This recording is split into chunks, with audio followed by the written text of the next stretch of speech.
Hi, Frank and Madelyn. Welcome back to my office. Today we'd like to talk about portfolio construction. We would like to choose a particular asset allocation for a portfolio. Before we do that, let's recap some information we gathered last time when we first met. Based on the information, you are today 35 years old, both of you, and your risk tolerance is moderate to high level of risk tolerance. I understand that because you have a very long time to invest, and you expect to retire at the age of 67 and with 25 years of life expectancy beyond retirement. So that's what we have. That's essentially the overall horizon of your investments. I have the fact sheets here which have some returns and some risks of different portfolio choices, and I proposed four choices. They're right here. Number one, I propose 30% of your allocation in the S&P 500 index, 30% in the small cap index, and I propose 20% in international stock index. I'm going to justify why, and then 20% in U.S. Treasury bond index, which also I'm going to justify why. So my allocation is 30, 30, 20, 20. 30% S&P, 30% small cap, 20% international, and 20% treasury bonds. Okay, so let's look at each one of them specifically.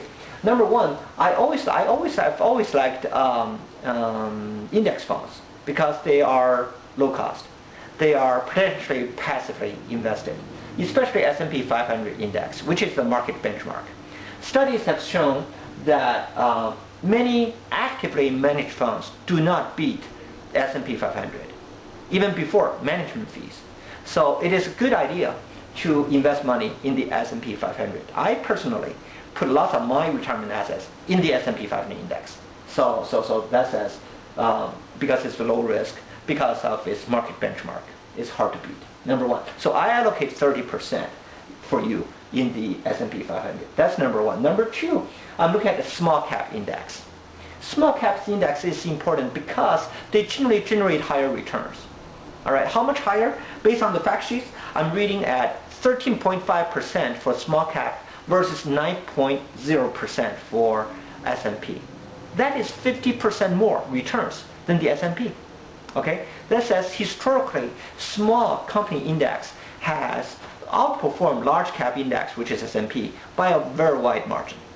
I understand that the small cap index, they carry more risk.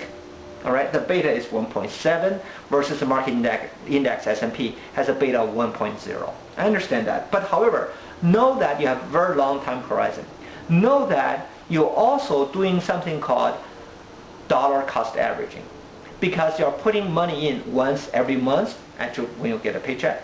Right, money automatically invested in the stock market, so you are actually smoothing out the up and downs. So that's really good. That essentially, from the time dimension, you diversify away something called market timing risk. Okay, so the risk, I think, is under control. The third item I propose is international stocks. I think in today's world, everybody should have international stocks for two specific reasons. Number one, they tend to provide high returns. Okay? They tend to provide higher returns than U.S. stocks. That's number one. Number two is that their returns in the international stocks, they are generally carry a low correlation with the returns of U.S. stocks. So that provides diversification for the portfolio, which is what you need, right? Potentially, when U.S. market going up, do you know what? International stock may be going up, may not be going up. When U.S. market goes down, international stock may not be going down, may go up. So that provides diversification. I allocate 20%. I think that's the appropriate portfolio weight for you because you have very long horizon and everything else. And your taste of, your level of choice in terms of risk, moderate to high. The fourth piece is 20% in U.S. long-term Treasury bond index. I think that's very important. Do you know that in the year 2008, where we had the financial crisis, the U.S. market index went down 39%, but the U.S. Treasury market, long-term Treasury bond market, went up by more than 10%. Because in market crisis, investors are flight to quality, meaning they seek high credit quality, which is U.S. Treasury bonds and Treasury bills, Treasury notes. And they also flight to liquidity. U.S. Treasury securities, Treasury bonds, Treasury bills, and Treasury notes, they carry much higher liquidity than corporate bonds and even stocks.